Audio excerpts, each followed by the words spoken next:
Imagine you could hop into a time machine and travel back to the year 1519. But not just anywhere. I'm going to take you to the heart of one of the most impressive and advanced cities that has ever existed. A city that, when the first Spaniards saw it, they thought they were dreaming. Today, thanks to reconstructions with artificial intelligence, we are going to walk its streets, navigate its canals. We are going to discover Tenochtitlán before the conquest. But there is a question you ask, and whose answer changes everything. How is it possible that a city built on a lake, without the wheel or large draft animals, was larger and cleaner than any European city of its time? The answer lies not only in its grandeur, but in a secret that the conquerors rushed to erase. Stick with me, because what you are about to see will make you understand why the Mexica didn't just build a city, they built a world. To understand the grandeur, we first have to understand the problem, not ours, but theirs. Imagine your society decides to found the most powerful capital in Mesoamerica, but the place your gods indicate is, in appearance, a logistical disaster. A muddy islet in the middle of Lake Texcoco, brackish water, no firm land to farm, no wood, no stone, a flood-prone place, with no access to drinking water. A place, in theory, impossible for a great metropolis. That was the prophecy. The eagle devouring the serpent on a prickly pear cactus. A beautiful place in myth, but a true headache for an urban planner. The initial problem wasn't just to survive, it was to defy the laws of nature and engineering. And the problem got worse. It wasn't just about building, it was about sustaining. As the city grew in power, so did its population. We're talking about between 200,000 and 300,000 inhabitants in the urban core. 5 times more than London or Seville at that time. How to feed all those people? Where to get water for drinking and cleaning in the middle of a salt lake? How to prevent constant floods from destroying everything? If they didn't solve this, the most powerful empire in the region would collapse from its own success. The agitation of this problem is that there was no manual. No one in the world had built a city like this in such a hostile place. It seemed insane. But then comes the genius, the Mexica solution. And this is where the AI reconstruction leaves us breathless.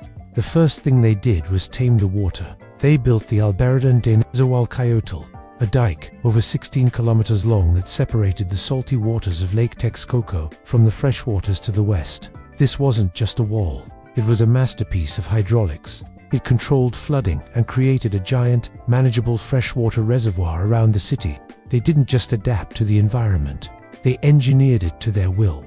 And that was just the foundation. On that foundation, they built an island of ingenuity. They created chinampas. If you look at the AI images, you'll see them, long rectangular strips of land in the shallow lake. They were, in essence, artificial floating gardens. They would stake out an area, weave fences of reeds, and layer mud, lake sediment, and decaying vegetation until it rose above the water. They planted willow trees around the edges to anchor them. These chinampas were the most productive form of agriculture in the pre-Hispanic Americas, yielding up to 7 harvests a year. That's how you feed 250,000 people on a tiny island. They literally grew their own land to grow their own food. But what about water? Fresh water. They couldn't drink the lake water. So, they built not 1, but 2 aqueducts from the mainland springs at Chapultepec, which means Grasshopper Hill. These were not simple channels. They were raised double-barreled ceramic pipelines. Why 2? So one could be cleaned and repaired, while the other kept the water flowing to the heart of the city, non-stop.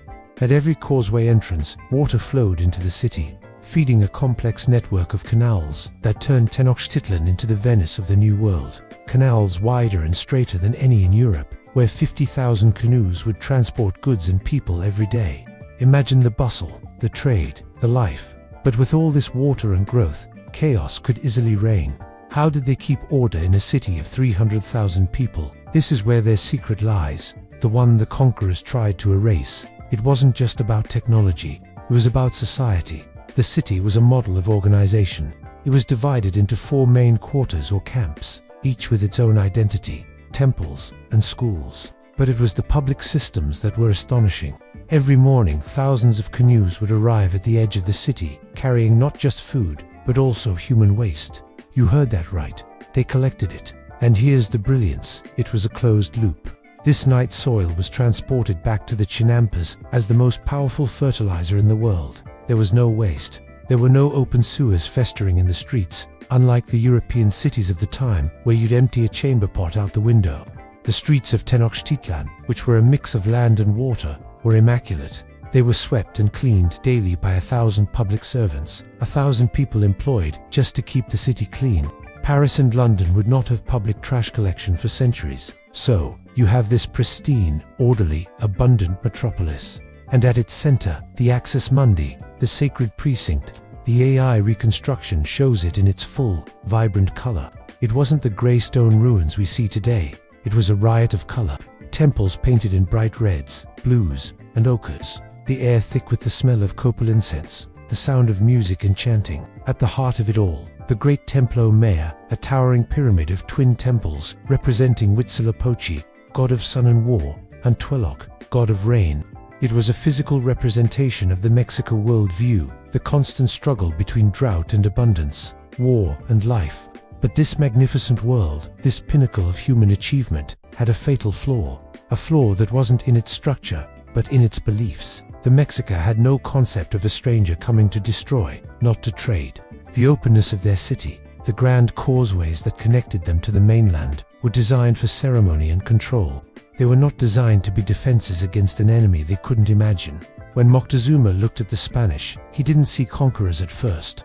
He saw a cosmological event, a possible god returning. The very sophistication of their world created a paralysis. And that brings us back to the secret.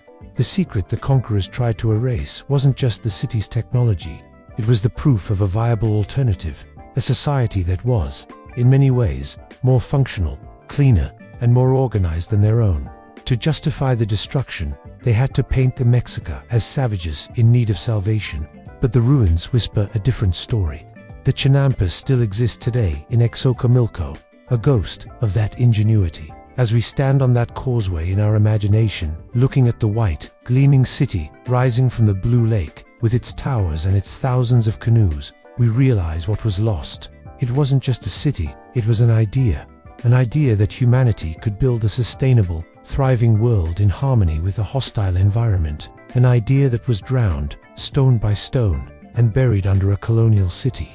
But for a moment, thanks to this glimpse, we've walked its streets, and we understand. Tenochtitlan was not a primitive village, it was the end of a world.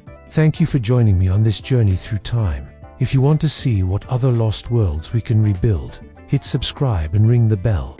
I'll see you in the next video.